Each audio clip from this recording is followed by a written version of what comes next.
لو قلت لكم ان في جهاز بيلعب شطرنج لوحده بالاي اي، ومش بس كده، ده كمان بيلعب حلو جدا وشاطر جدا وكسب اغلب ماتشاته اللي لعبها، اكيد هتقولوا لي ايه يعني ايه المشكله؟ ما انا طول عمري بلعب على chess.com وبتغلب. ايه الغريب ان الجهاز اللي بقول لكم عليه ده اقدم شويه من chess.com. مش اقدم بشويه بس، هو اقدم بحوالي 200 سنه. الجهاز ده اتعمل سنه 1770. لو مش متخيلين التاريخ ده قديم قد ايه، في امريكا الولايات المتحده، ايوه، ما كانتش وقتها بقت دوله. ده كان شكل لبس الناس ساعتها، ودي رسمه مش صوره طبعا، لان هم ما كانوش لسه اخترعوا الكاميرا ولا الكمبيوتر. ورغم كده الجهاز ده كان بيكسب اي حد بالاي اي. انا عارف انكم طبعا صعب تصدقوا ان كان في اي اي في القرن ال18، وعندكم حق، هم اصلا ساعتها ما كانوش بيقولوا عليه اي اي، المصطلح ده ما كانوش لسه اخترعوه. فخلوني احكي لكم قصه الجهاز ده اللي كان اسمه ذا ميكانيكال ترك او ذا ترك التركي. كان في مخترع ألماني كده اسمه فولفجانج فون كيمبلن، اتعزم في قصر الإمبراطورة ماريا تيريسا. ممكن تكونوا مش عارفين مين دي، بس أكيد عارفين بنتها اسمها ماري أنطوانيت،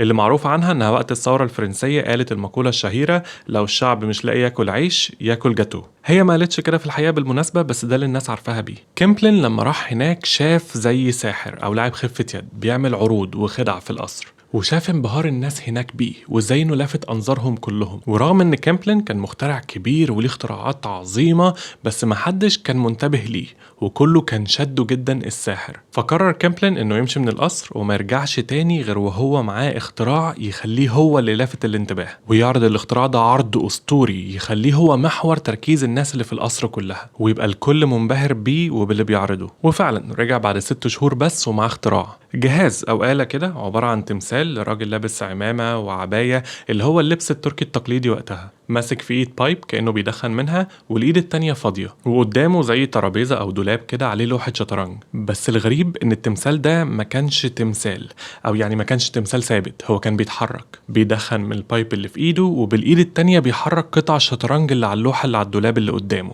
بس الاغرب انه الجهاز ده ما كانش بس بيدخن ويحرك قطع الشطرنج، لا ده كان بيلاعب اي حد عايز يلعبه وبيكسبوا. طبعا في الوقت ده الموضوع كان مبهر بشكل مخيف للناس، اصل ده كان شكل الناس وقتها. انتوا شايفين شراباتهم عامله ازاي؟ انتوا عايزين حد لابس الشراب ده ومبينه فخور بيه قوي كده يصدق ان في آلة بتلعب احرف الناس في الشطرنج وبتكسبهم؟ اول حاجه كانت بتيجي في دماغ الناس هو نفس اللي جه في دماغكم اكيد، انه في حد قاعد جوه الآلة وهو اللي بيحرك قطع الشطرنج. بس كيمبلن كان بيفتح ابواب الدولاب اللي في الآلة ويخلي اي حد عايز يبص جواه يبص، والدولاب ده من جنب ما كانش فيه غير تروس كتير متعشقه في بعض زي تروس الساعه، والجنب التاني فيه مساحات تخزين فيها قطع شطرنج فخمة جدا معمولة من العاج، وبقية المساحات فاضية، يعني مستحيل يكون كان في حد مستخبي جوه. وبدل ما الناس تصدق ان هو الجهاز ده شغال بنظام ميكانيكي معين، بدأوا يشكوا في حاجات غريبة. يعني في ناس اعتقدت ان في روح شريرة بتسكن الآلة وهي اللي بتلعب بيها، اصل غير ان الجهاز كان بيلعب ويدخن، كمان كان في توصيلات مرتبطة بالتروس دي علشان تحرك ايده وتفتحها وتقفلها، وكمان تغير تعبيرات وشه. وفي اللعب بقى كان مدهش حريف جدا، وكان بيعمل جامبتس ومناورات في الشطرنج مش بيعملها غير المحترفين، يعني ما كانش بيلعب لعب روتيني. كيمبلن كان بيبدأ الشو بانه يعرض تفاصيل الجهاز بتاعه، زي ما قلت لكم كان بيفتح الابواب اللي في الدولاب ويقول اللي عايز يجي يتفرج يتفرج، احنا ما عندناش حاجه نخبيها. بس بعد كده كان بيشترط ان الجهاز ذا ترك هو اللي يلعب بالابيض، وهو اللي يلعب اول لعبه. ووقتها ما كانش فيه العرف بتاع ان اللي يلعب بالابيض هو اللي يبدا اول حركه اللي موجود دلوقتي ده، تقريبا ده كان اختراع كيمبلن بس مش متاكد. خلال بقى الماتش بتاع الشطرنج ذا ترك كان بيعرف يتواصل مع اللي بيلعبه، مثلا لو كان في وضع كش ملك كان بيحرك ايده 3 مرات، ولو اللاعب اللي قدامه حاول يغش او يلعب لعبه غير قانونيه على اساس انه بيلعب آلة بقى مش هتاخد بالها، ذا ترك كان بياخد باله وكان بيرجع تاني القطع اللي اتحركت الحركه الغير قانونيه دي لمكانها. والاغرب بقى ان كان في زي ليتر بورد او حروف كده بيقدر يشكل بيها جمل بالانجليزي والفرنساوي والالماني. انتوا لسه متخيلين ان كل ده كان قبل تشات جي بي تي وجيميناي ب 200 سنه، صح؟ الجهاز طبعا اشتهر جدا وبقى بيطلب في عروض في كل حته في اوروبا، بس كيمبلن كان خايف ان الجهاز بتاعه فكرته تتحرق والناس تزهق منه، فكان دايما بيرفض يروح العروض دي ويتحجج بان الجهاز كان في الصيانه. وفضل كده كتير لدرجة ان من بعد اول شو عمله قعد 10 سنين ما بيعملش عروض تانية غير مرة كده لعب فيها واحد من نبلاء اسكتلندا. وبعد الماتش ده فكك الجهاز تاني برضه وقال انه محتاج صيانة. ولما كان حد بيسأله هو ليه مش مهتم قوي بصيانة الجهاز وانه يصلحه بسرعة علشان يعمل بيه عروض اكتر ويجيب بيه فلوس اكتر، كان دايما بيقول انه مش مبسوط اصلا قوي بشهرة الجهاز ده، وانه عايز الناس تهتم اكتر باختراعاته التانية اللي فعلا بتفيد البشرية. بس البشرية بتحب اللعب مش الفايدة، ففضل الجهاز ده مسيطر على تفكير كل الطبقة المالكة في أوروبا في الوقت ده. لحد في سنة 1783 إمبراطور النمسا جوزيف الثاني أمر كيمبلن إنه يجمع الجهاز بتاعه ويسافر بيه على فيينا. ده عشان إمبراطور فيينا وقتها كان جاي له ضيف مهم عايز يبهره، وهو إمبراطور روسيا، وما لقاش حاجة ممكن تبهره أكتر من ذا ترك. وفعلا إمبراطور روسيا أول ما شافه زي أي حد بيشوفه لأول مرة انبهر بيه جدا، وقال إنه لازم يعمل بيه جولة أوروبية ويعرضه في كل مدن أوروبا الكبيرة. وفعلا كيمبلن خد ذا ترك وعمل جولة أوروبية بدأها في فرنسا في قصر فرساي. وفي الجولة دي ذا ترك واجه لعيبة محترفة، ومن اللعيبة المحترفة اللي واجهها دي كان الموسيقار فرانسوا أندريا دانيكان فيليدور. وده ما اعتقدش ان حد من اللي بيتفرج يعرفه قوي كموسيقار، لكن كتير يعرفوه كلاعب شطرنج، وده لانه ساعتها كان يعتبر احسن لاعب شطرنج في العالم، وكتب كتب في الشطرنج بتدرس لحد دلوقتي. المهم ان ذا ترك لما واجه فيليدور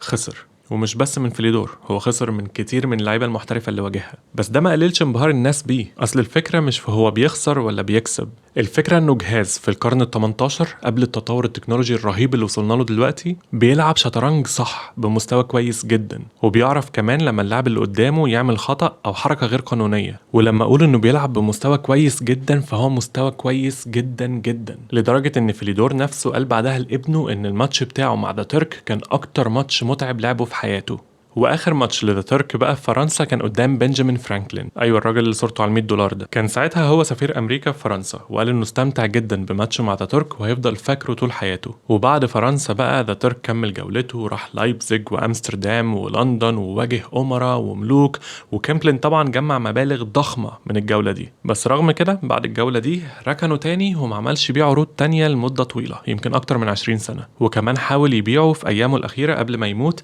بس ما عرفش، او بمعنى اصح ما اتفقش مع حد. طبعا انتوا دلوقتي تفكيركم كله انكم مش مصدقين ان في الوقت ده جهاز زي ده كان بيعمل كل ده لوحده، وعندكم حق عشان زي ما قلت لكم الناس ساعتها برضو ما كانتش مصدقه. عشان كده كيمبلن كان قبل كل عرض بيفتح الجهاز وبيسمح لاي حد انه يفحصه عشان يثبت ان مفيش روح شريره ولا سحر مثلا ولا بني ادم قاعد جوه الجهاز بيحركه. بس الحقيقه انه كان في حد قاعد جوه، والدولاب ده كان فيه شخص هو اللي بيلعب الشطرنج. انا بس كنت بحاول اشوقكم في الاول، بس منطقي يعني يا جماعه، ده في 1770 الرجاله ساعتها كانت بتنزل من بيتها بالهير كات دي، وكانوا معتبرين ان هم كده في قمه الروشنه. بس الموضوع ده رغم ان انتشر ساعتها اشاعات او مش اشاعات بقى، نقدر نقول نظريات كتير بتقول ان هو ده اللي بيحصل فعلا، الا ان ما حدش قدر يثبت ده الا بعد موت كيمبلن بسنين كتير. ولحد دلوقتي ما حدش يعرف للاسف مين الشخص او الاشخاص دول، رغم ان كتير حاولوا يعرفوا، خصوصا ان اللي جوه كان حد مستواه كويس جدا في الشطرنج زي ما قلت لكم. في رأيي هي وسعت منه قوي لما خلى الجهاز يتكلم مع الجمهور ب3 لغات، بس الناس ساعتها برضو كانت مصدقه. كان ده لبسهم ساعتها بالمناسبه، قلت لكم الموضوع ده صح. طريقه من الطرق اللي كيمبلن خدع بيها الناس هو انه كان بيجيب بوكس ويحطه جنب ذا ترك ويفضل باصص على البوكس ده باهتمام جدا. ده كان بيلفت نظر الناس اللي شاكه فيه للبوكس ده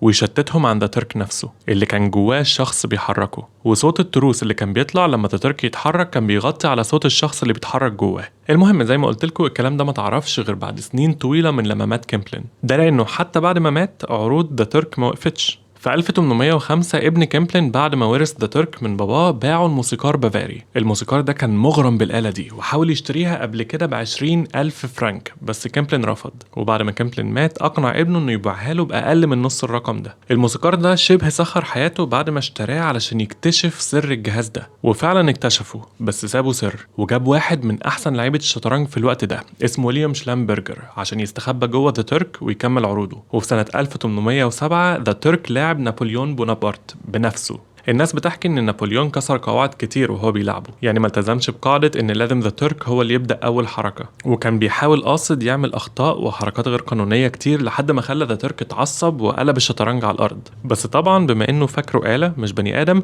نابليون ما تعصبش، بالعكس كان مستمتع جدا باللعب معاه رغم انه خسر قدامه. والموسيقار كمان طور من الجهاز وضاف له فويس بوكس بيقول كلمة اشك، يعني كش ملك، لما يبقى في وضعية كش ملك فعلا. وعمل بيه عروض اكتر بكتير من اللي عملها مخترعه الاصلي كيمبلن، وحقق بيه نجاح اكبر بكتير. بس بسبب كتر العروض دي وبسبب انه ما كانش دايما بيعرف يجيب شلامبرجر وكان بيجيب لعيبة تانية كتير، فالدايرة اللي عارفة السر بدأت توسع، والسر بدأ ينتشر، والصحافة بدأت تكتب عنه، والناس بدأت خلاص الى حد ما تفهم الحقيقة. بس بما ان محدش شاف حاجة بعينه ففضلت العروض مكملة لحد ما مات صاحب الجهاز وهو على سفينة راجع من عرض في كوبا. وفضل بقى الجهاز ملكيته تتنقل من واحد للتاني لحد ما اتعرض في متحف في فيلادلفيا. بس في سنة 1838 بعد شبه 70 سنة من أول مرة الجهاز اتعرض فيه، قامت حريقة كبيرة في متحف فيلادلفيا التهمت حاجات كتير، منها ذا ترك اللي في مشهد درامي الناس سمعته وهو بيتحرق عمال يكرر كلمة أشك أشك، والصوت فضل يوطى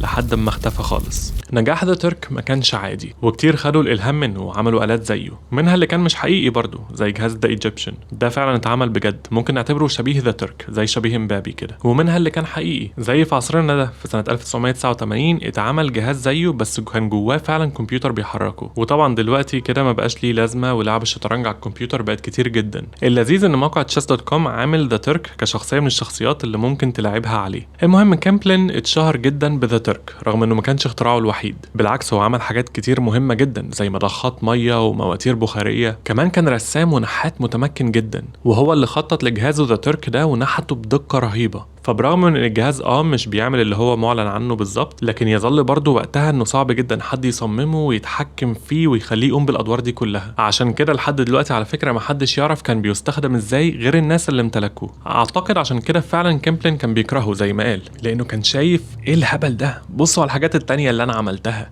انا مخترع كويس فعلا مش بتاع لعب يعني. وعشان كده ما عملش بيه عروض كتير عشان ما كانش مبسوط من جواه بيه، او ممكن يكون كان خايف من ان السر يتكشف. وبرغم من كل اختراعاته دي هيفضل في الاخر اسمه مرتبط بذا ميكانيكال ترك. ولو وصلتوا للنقطة دي شكرا جدا عشان بتتفرجوا للاخر.